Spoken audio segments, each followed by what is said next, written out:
Assalamualaikum warahmatullahi wabarakatuh.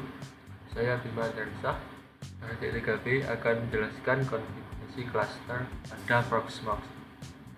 Pertama kita create clusternya, kita ketik pnm cluster, kita double klik, kita tunggu, task OK, kita close,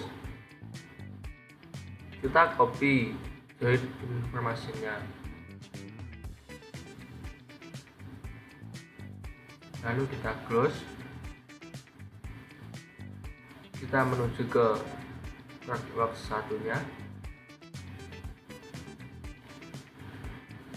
kita join, kita paste, isi passwordnya, lalu kita klik join, kita tunggu.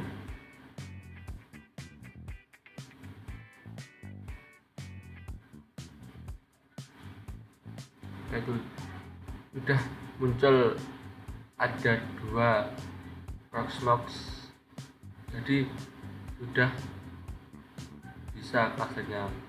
Untuk yang ini kita refresh,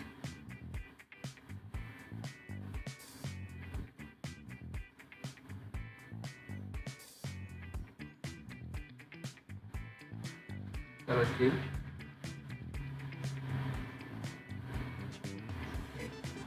Itu juga ada 2, jadi sukses.